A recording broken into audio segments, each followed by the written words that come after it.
Til máls tekur Ragnheiður Ríkharðsdóttir, 3. þingmaður Suðvesturkjördæmis.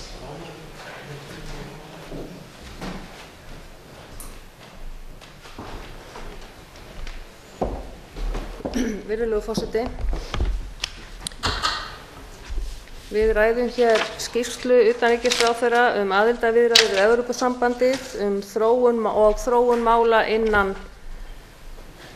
sambandsins. Þessi skýrsla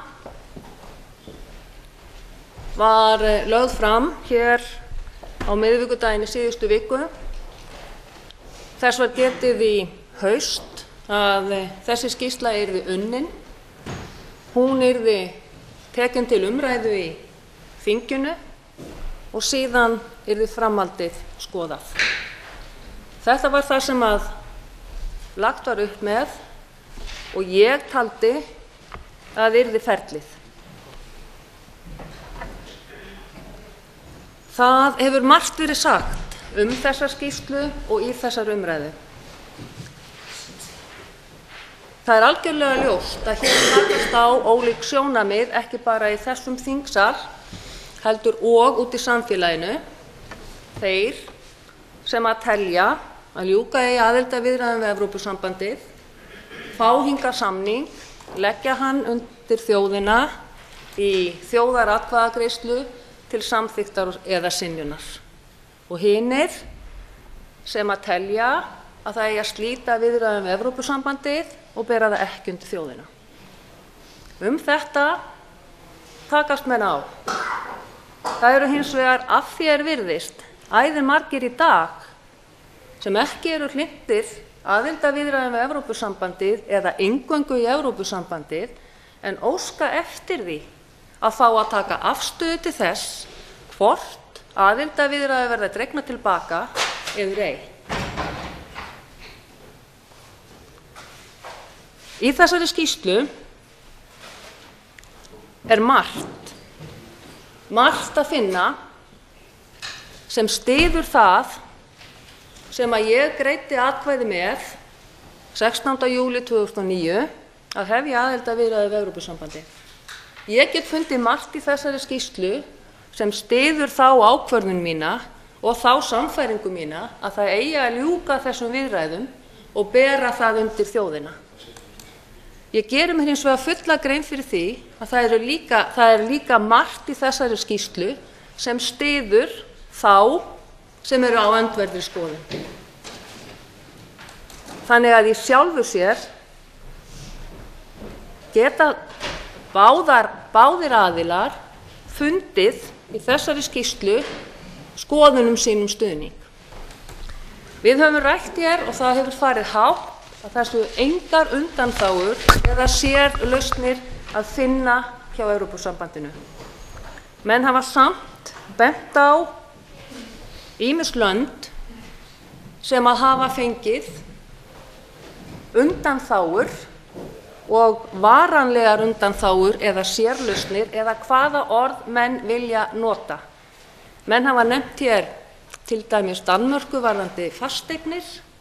Ég get komið hér inn líka með Álandseyjar og ég get komið hér inn með 2 þætti hjá Álandseyjum sem eru sérlausnir eða undanþágur varanlegar. Önnur er sú að réttur til kaupa og eigna fasteigna á Álandseyjum heldur gildi sínu eins og hann var 1. janúar 1994 og það þýðir að grundvallarforsendan er sú að til þess að geta átt fasteignir á Álandseyjum verður að hafa það ríkisborgararétt. Í öðru lagi eru Álandseyjar taldar samkvæmt talin vera 3. ríkissvæði samkvæmt reglugerð nr. 77/388 EEG sem þýðir að eyjarnar eru fyrir utan skattsvæðið ESB og meðal annars skatt- og tollfrjálsar vörur seldar áfram í millilandasiglingum og flugi milli eyjanna og ESB. Og af hverju? Jú, vegna þess að þessar siglingar eru lífsnauðsynlegar fyrir efnahag Álandseyinga.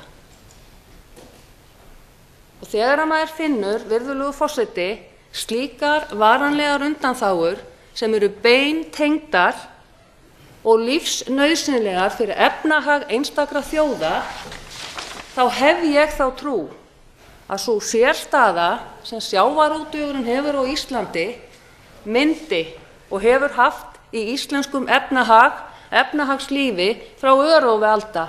Sú sérstæða sem að þar hún yrði virt. Og virðulegur forseti, ef að maður flettir upp á blaðsíðu 136 og 37 í þessari ágætu skýrslu, þar sem að meðal annars verið að horfa og skoða þá nýju þætti sem sjávarútvegsstefna Evrópusambandsins ætti að byggja á, vegna þess að það það sem að við munum láta steyta á skeri komi til aðildarsamnings. Þá þeir þættir þar, með leyfi forseta, aukin áhersla á vistkerfismiðaða stjórnun og langtímasjónarmið hvað varðar fiskveiðistjórnun.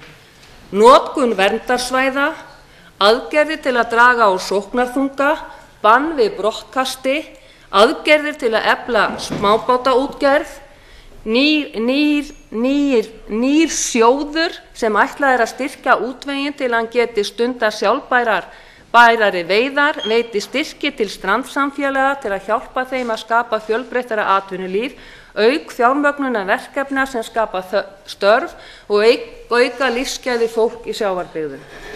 Aukin áhersla á svæðisbundna stjórnun og aukna ákvarðanatöku í héraði. Framseljanlegar aflaheimildir. Og þá og kveðið á aukna skyldu framleiðanda til að merkja uppruna sjávarafurða og láta koma fram hvaða aðferðum var beitt við veiðarnar. Virðulegur forseti,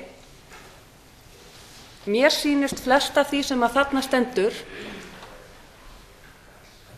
sem grundvallarþættir hinnar nýju sjávarútvegsstefnu Evrópusambandsins, séu beintengdir því sem að við höfum lagt áherslu á Íslandi.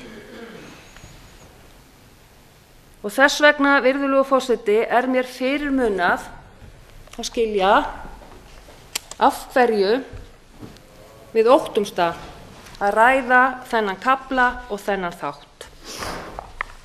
Virðulegur forseti, það hefur líka verið sagt hér að engar sérlausnir fengjust eða fáist fyrir Ísland. Það stendur hins vegar skýrt og skorinort, virðulegur forseti, á blaðsíðu 6. Í kaflanum frjálsa vöruflutninga. Það stendur, í leyfi forseta, Ísland hefur fallist á reglur Evrópusambandsins eins og þær stóðu 1. mars 2012 með fyrirvara niðurstöðu samningaviðræðna og með ósk 2 sérlausnir og hefur verið fallist á aðra þeirra og upplýsinga óskað hina. Það beiðni Íslands frávik frá reglum markaðsleyfi lyfja, þar með talið tungumálaskilyrði. Það stendur hér að þegar hefur verið fallist á í það minnsta eina sérlausn og önnur til skoðunar. Samt, virðulegur forseti, fullyrða menn hér hver annan þveran að engar sérlausnir fáist, hvergi og aldrei. En virðulegur forseti, það líka hér á fleiri stöðum sem að við höfum opnað kafla. Við höfum opnað hér kafla frjálsa för vinnuafls án þess að óska eftir sérlausnum og undanþágu vegna þess að við föllumst á þær reglur sem að þar eru. Við gerum það sama í opinberum innkaupum, við gerum það í félagarétti, við gerum það í hugverkarétti, við gerum það í fjármálaþjónustu, við gerum það í upplýsingasamfélaginu og fjölmiðlar og fleiri stöðum vegna þess að við erum aðilar að EES og höfum fallið að og tekið og innleitt bæði gerðir og tillögur evrópska efnahags eða EES-samningsins.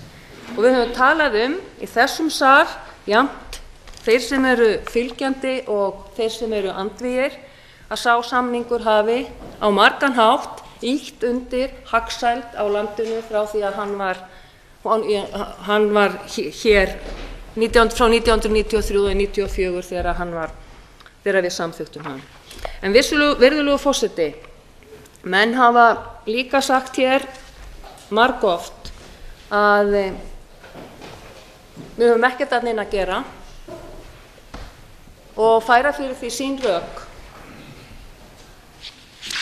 Ég er enn þeirrar skoðunar, eins og ég var 16. júlí 2009, að við eigum að fara í þessar viðræður, við eigum að ljúka þeim og við eigum að koma hér heim með samning fyrir þessa þjóð og hún sjálf geti tekið ákvörðun um það. En það er dálítið merkilegt í allri svona umræðu jafn vond mál eins og þetta virðist vera, þá verður þjóðin að sérstöku mengi. Og hún er að mengi fyrir þá sem vilja slíta viðræðum og hún verður að mengi fyrir þá sem vilja halda þeim áfram. Þjóðin, þetta mengi sem við tölum svo oft og eignum okkur þegar við þurfum á því að halda í pólitík, hún sýnir líka vilja sinn í skoðanakönnunum, hún sýnir líka vilja sinn í kosningum og það er algjörlega ljóst og mér er það fullljóst og þarf ekkert að fara inn eina grafgötur með það að sá flokkur sem að ég er kjörinn á þing fyrir, hann hefur sagt margoft í landsfundarályktunum sínum og landsfundarfulltrúar að flokkurinn telji að okkur sé betur komið utan Evrópusambandsins. Og menn hafa tekist á fundum þetta, þeir sem eru sama sinnis og ég, við erum miklu færri, en hinir ráða að sjálfsögðu för, þar er meiri hluti. Þannig er þetta lýðræði. En það á ekki, virðulegur forseti, að taka frá heilli þjóð það að fá að segja sína skoðun. Og það er í mínum huga alveg sama hversu verkefnið er erfitt eða þungt. Þá þarf að útkljá það með einhverjum hætti og í mínum huga á ekki að útkljá þetta deiluefni nema af þjóðinni sjálfri. Og það í kosningum sem að Alþingi Íslendinga síðar ber að virða og ganga frá þeim samningi sem þá liggur fyrir.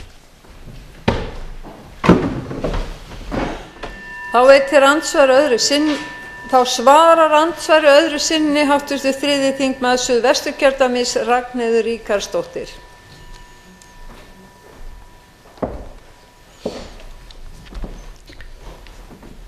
Virðulegur forseti, nei, ég mun ekki styðja þessa tillögu óbreytta.